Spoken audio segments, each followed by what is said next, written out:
Здравствуйте, друзья! В эфире Геоэнергетика Инфо, с вами Радайкин Максим. И я, Борис Марцинкевич, всем добрый день. Не живет, а выживает. Прибалтика дорого платит за выход из БРЭЛ. Страны Балтии загнали себя в опасную ценовую ловушку. Как удалось пропетлять целый год и каковы успехи? Борис Леонидович, пожалуйста, прокомментируйте. Вот какой журналистский задор. Выживают, не выживают. Они свой путь выбрали, вот и в соответствии с ним энергетики вынуждены подстраиваться. Если кто-то когда-то говорил, что главное это экономика, а политика это сверху, то тут все наоборот. Политики так решили, а энергетики перестраивают всю систему. На тот момент, когда они были единой частью общей энергетической системы Союза Советских Социалистических Республик, система была выстроена. Была она достаточно удобна для этих трех республик. Они были частью объединенной энергосистемы северо-запада СССР, и вроде бы ничего не менялось. Подготовка к выходу из кольца Брелла началась в 2004 году, то есть с момента вступления Республик Прибалтики в Евросоюз. 20 лет потребовалось на то, чтобы что-то новое придумать, что-то переиначить. Чем было удобно, что такое было электрическое кольцо Брелл? Прежде всего, резервирование мощности. Резервирование мощности – это всегда дополнительные деньги. Если вы сами себя страхуете на момент аварии, на момент проведения какого-нибудь ремонта, значит, у вас где-то в уголочке стоит турбоагрегат, котельный агрегат, не знаю, газовый агрегат, который ничего не делает, пока у вас не случилась авария, пока у вас не начался плановый ремонт на работающих мощностях. Но это денег стоит, просто физически. Кольцо Брелл, название, по-моему, было придумано исключительно для того, чтобы политикам было хорошо, а то вот часть единой энергосистемы СССР как-то некрасиво, Брелл. Белоруссия, Россия, Эстония, Латвия, Литва. Ничего, по сути, не изменилось.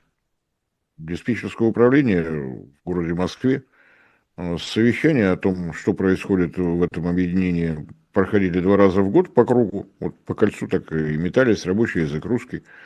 Энергетики друг друга понимали, несмотря на то, что даже смена поколений пошла. Удобно было тем, что каждая из стран-участниц держала 100 мегаватт в резерве. Не каждая 500, а всего 500 на пятерых. Это значит, если идут какие-нибудь балтийские штормы, рвутся провода, и где-то вынуждены отключать электростанцию по этой причине, подстанция вышла из строя, соседи аккуратно подключаются, решают все проблемы. Джентльмены решили, что это не нужно. Так называемая синхронизация, поддержка частоты на 50 Гц, она определяется скоростью вращения ротора внутри статора. Если у вас вся система выглядит как солнечные панели и ветроэлектростанция, где частота зависит от скорости ветра, вы получаете испанский эффект. Потеряли частоту, как ее найти, совершенно непонятно, потому что солнечная электростанция через инвертор, есть в сети 50 Гц, мы отдаем свои 50 Гц, нет в сети 50 Гц, мы вообще ничего не делаем, потому что ничего не понимаем. Нас не для этого поставили. На день сегодняшний считается, что синхронизация осуществлена с объединенной энергосистемой Центральной Европы, УЦТЕ. Когда говорят, что в Европе есть единая энергетическая система, вам врут нагло и беззастенчиво, их там 6. Центральная Европа, УЦТЕ, Север Европы, Нордел, собственная энергосистема была названа единой энергосистемой Прибалтики, отдельная объединенная энергосистема у Англии, у Ирландии и так далее. Синхронизировали через УЦТЕ. Но я надеюсь, что оператор на всякий случай покажет карту Прибалтики, где находится Эстония, Латвия, Литва, и где Центральная Европа начинается. Центральная Европа начинается в Польше. Значит, единственный путь для синхронизации, так называемый Латпол-Линк, Латвия, Польша, Линк, линия воздушной электропередач мощностью 400 киловольт. То есть вся энергосистема, синхронизация, поиск частоты будет зависеть исключительно от одной линии электропередач. Разумное решение – это какой-то эксперимент над объединенной энергосистемой, непонятно для чего делается. Одна линия электропередач. Много разговоров о том, что придет еще один, вот теперь уже не воздушная линия, а еще один кабель придет из Польши, как раз тот момент, когда у них начнет работать офшорный ветропарк. Раздавались лицензии, раздавались голоса о том, что мы построим, здесь будет невероятная красота, в море будут стоять ветряки, и по дну там где-то будет протянут кабель в Литву. На вопрос слегка не понимавших, что происходит, литовских энергетиков, а почему вот так-то, собственно говоря, почему вторую линию электропередач не построить, выяснилось, что самое удачное место, где мог бы пройти маршрут, это место гнездования каких-то крачек, очень важных в нашей матушке природе, без них никак нельзя. То есть поляки бы и рады помочь, но крачки. Вот крачки без них никак. Поэтому ждите, когда у нас появится ветроэлектростанция, и мы все непременно потянем. Если посмотреть на объединенную энергосистему Польши, то выясняется, что на севере у нее провал. Собственно говоря, на это в свое время рассчитывало руководство Беларуси, когда принимало решение о строительстве белорусской атомной электростанции. Там угольные электростанции, они старые, их не хватает. Соответственно, перебрасывать еще что-то в Литву, ну, как бы это помягче сказать. Но это по-прежнему единственная линия для синхронизации. Еще раз посмотрим на карту, где граница Литвы и Польши, где Эстония. То есть Эстония моментально оказывается в той ситуации, когда забота о поддержке чистоты – это ее собственная проблема. Да, есть целых два морских кабеля, уходящие в Финляндию, но это кабеля постоянного тока, ни о какой синхронизации здесь речь не идет. Инвертор на том берегу, инвертор на этом берегу. Там переменный ток преобразовали в постоянный, перебросили под Финским заливом, преобразовали в переменный. То есть даже эта забота, пришедшая из Финляндии, электроэнергия, должна быть синхронизирована с единой энергосистемой Эстонии, усилиями Эстонии. Но самое удивительное, что удачно расположена Латвия, у нее относительно недалеко борющаяся за чистоту Эстония, у нее Литва, которая синхронизирована за счет Польши, за счет объединенной энергосистемы УЦТЕ, у нее все в порядке. Больше того, порядка 40% генерации электроэнергии в Латвии – это гидроэлектростанции. Не требуется подвоз топлива, частоту гидроэлектростанции поддерживают замечательно. То есть вот Латвия оказалась, как ни странно, в полном порядке. Все есть. Больше того, мы по-разному можем относиться к тому, что происходит в странах Евросоюза, но в свое время, когда там обозначали, какие виды генерации относятся к зеленой, к возобновляемой генерации, туда зачислили малые ГЭС мощностью до 25 мегаватт.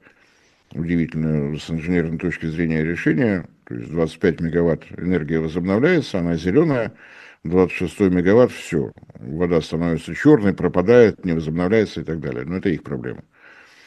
Разумеется, туда отнесли солнце и ветер, не спрашивая, сколько стоит с точки зрения выбросов тепловых производств всего, что в них входит, металлов, добыча кобальта и так далее, и так далее. Неважно, это зеленое. Прекрасно. Неважно, что нет технологий переработки солнечных панелей, они все равно зеленые. Замечательно. И кто-то, то ли особо догадливый, то ли, не знаю, какие там причины были, объявил, что весь биоматериал – это тоже возобновляемый ресурс. Вы сожгли дрова в печке, золу высыпали, там, где золу высыпали, выросло дерево, вот энергетический ресурс возобновился сам по себе. Смешно, забавно. Тем не менее, в Латвии нашлись люди, которые в эту идею вцепились. Это генерация на древесной щепе, это, как ни странно, достаточно мощный источник электроэнергии и теплоэнергии для Латвии. Выглядит красиво, зеленая, да, мы очень зеленые, у нас все хорошо. Но это тот случай, когда возобновляемая энергетика оказалась регулируемой. Сжигание щепы в топке не зависит от скорости ветра и от наличия солнца на небе. Но она возобновляема. Вот по-разному можно относиться к Латвии, но вот то, что они этот момент поймали, и то, что они являются лидерами по теплоэлектростанциям, в том числе и часть Риги, живет на древесной щепе, как бы это забавно ни звучало, Разумеется, раз она горит, она дает еще и тепло. Есть целый ряд небольших городов, которые на этой щепе живут и хорошо себя чувствуют. Ну, чувствовали, во всяком случае. Просто стоимость щепы, если смотреть с 2014 года, не знаю, почему я этот год беру, наверное, просто так, выросла в 5 раз. Вот такой удивительный результат. Литва. Более 50% электроэнергии поступает из-за рубежа. Это морской кабель в Швецию, тоже без синхронизации. Идет постоянный ток. Инвертор в Швеции, инвертор в Литве. Сами себя синхронизировали. После того, как в 2009 году была отключена Инчуканская атомная электростанция, энергоизбыточная, гарантирующая базовую нагрузку для всего региона, в том числе для Беларуси и Литва, перешла в режим энергодефицита. Почему, зачем? Таковы были условия приема в Евросоюз. Если остальные страны Совета экономической взаимопомощи как-то сумели отпетлять от закрытия своих атомных электростанций, литовцы нет.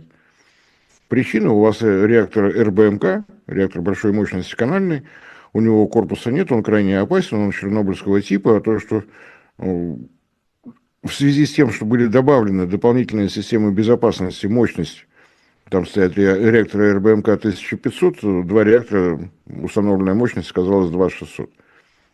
Мощность снизили для того, чтобы стало больше систем безопасности. Самая новая атомная электростанция Советского Союза была закрыта.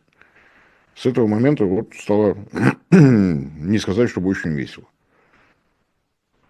Вот с таким багажом вошли в ту самую УЦТЕ. Сейчас по документам считается, что вся энергосистема Прибалтики синхронизирована с Центральной Европой по одной линии электропередач 400 киловольт. Замечательное решение, мне очень нравится. Нравится жителям и бизнесу Прибалтики или нет, это уже другой вопрос. Можно, конечно, попытаться в одной передаче охватить все три республики, но я не думаю, что это, наверное, самый удачный такой вариант. Они немножко разные, вот в чем дело. Немножко по-разному к себе относятся. Я предлагаю начать с севера, а потом посмотрим просто по времени, успею я рассказать все или придется что-то отложить на потом. Основа генерации советской Эстонии – Нарвский ГРЭС, работающий на горючем сланце. Сланцевая революция в Эстонии началась в 30-е годы прошлого века. Горючий сланец – это нечто среднее, наверное, по теплотворным качествам между торфом и углем. Вот нечто, занимающее такую промежуточную позицию. Высокая зольность, но достаточно высокая температура сгорания. Достаточно хорошая теплотворная способность. Мало того, институт сланца, который в городе Кохлajärvi, шахтерский город в Эстонии, работал много, работал именно как научная организация, смотрел, что еще из этого сланца можно добывать. Ну, первое открытие было сделано в 1946 году. Выяснилось, что среди всех пород сланца, которые в Эстонии имеются, есть так называемые черные сланцы с содержанием урана 0,15%. В городе Силамяе был построен комбинат номер 7, это первый горно-обогатительный урановый комбинат. И институт сланца продолжал работать, он продолжал выяснять, что можно делать из сланца. В 50-е годы выяснилось, что если сланец сжигать без доступа кислорода в автоклаве, так скажем, то выделяется огромное количество горючего газа. Газификация города Ленинграда, Ленинградской области и Советской Эстонии произошло за счет горючего сланца. Удивительно рядом. Вот наша сланцевая революция 50-е годы минувшего века. Выясняется, что можно еще и так. Эстония, как ни удивительно, сохранила шахтерский кластер. Годовая добыча горючего сланца от 9 до 12 миллионов тонн. Вполне исправно работает. Мы от использования сланца отказались. Сланец добывается из Прибалтийского бассейна, так называемого. Начинается он действительно на северо-востоке Эстонии. Кольцом обходит Чудское озеро и спускается вниз практически до города Годово в Псковской области. Совершенно не случайно в Ленинградской области есть город Сланец. Не потому, что там вьетнамские тапочки выпускали, потому что там добывали сланец в шахтах. Куда поставляли? В Нарву. потому что в Нарве работало 3 крупных ГРЭС, обеспечившие теплом город Нарву, электроэнергией Эстонию и весьма значительный кусок Ленинградской области. После 1991 года какое-то время поставки продолжались, потом по самым разным, разумеется, политическим причинам это было прекращено. В результате город Сланцы, ну, грубо говоря, своего якорного работодателя просто потерял. Полупустой город с большими проблемами с трудовой занятостью. Если бы не пришли химические заводы, выпускающие удобрения в Ленинградскую область, было бы сложно. В Эстонии сланцы продолжают добывать. Институт сланца цел. В числе прочего, из него стали добывать, и с каждым годом добывают все больше, уже 2 предприятия, так называемое сланцевое масло. Можно было бы через гидрокрекинг доводить до дизеля, но было бы дорого. То, что называют сланцем, тяжелая вязкая такая жидкость, горючие масла, это топливо для судовых двигателей. Поэтому, когда в силу политических перипетий, по-моему, уже была история, остановили судно, которое везло топливо, оно из Эстонии его везло. То есть Эстония удивительна тем, что там тоже внимательно смотрят, сколько стоит баррель, потому что от этого зависит их прибыль.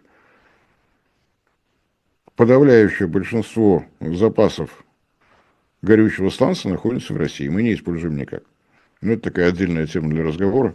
Почему мы это делаем, почему мы это не используем. У нас есть еще Приволжский сланцевый бассейн. Производить много чего можно. И смазку производят, и... Ну ладно. Что-то из этого вынуждены были закрыть. Причина – большие выбросы углекислого газа. Было бы странно, если бы их не было, потому что Нарвские ГРЭС строились в конце 50-х, начале 60-х. Тогда про то, что углекислый газ вреден, думали не очень сильно, а о том, что надо поднимать промышленность, из послевоенной разрухи думали много. По настоянию Евросоюза было приказано взять все закрыть. Тогда это совпало по времени с решением от, так скажем, первых попыток отсоединения от БРЭЛ. То есть Евросоюз решает, что вы должны попробовать в автономном режиме поработать, но перед этим будьте добры закрыть Нарвский ГРЭС. Ответ Эстонии: тогда никаких экспериментов, потому что если мы закрываем Нарвский ГРЭС, мы теряем 20% своей генерации. После такого удара, дай бог, выжить, а не эксперименты проводить. Автоматически отказалась Литва, Латвия проводить подобного рода эксперимент. Причина тоже понятна. Дешевая гидрогенерация Латвии – это единое целое на самом деле с Эстонией, потому что на период малой воды, на зиму, теплоэлектростанции Эстонии обеспечивали Латвию. Летом Латвия рассчитывалась киловатт-часами, чувствовали себя уверенно. Эстонцы говорят, что мы не будем участвовать в этом эксперименте. Латвия говорит: ну, я тогда тоже не могу, потому что если вы в этом не участвуете, мне-то что делать? Дальше раздался вопрос из Литвы, а я...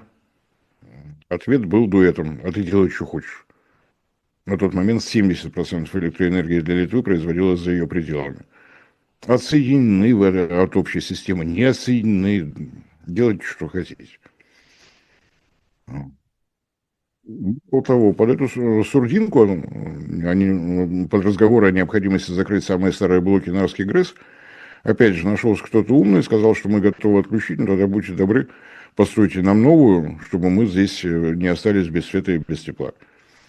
И действительно появилась новая электростанция мощностью 300 мегаватт, 2015 год. И это было удивительное время, когда Эстония поставляла в Россию электроэнергии больше, чем Россия в Эстонию. Борис Леонидович, большое спасибо за комментарий.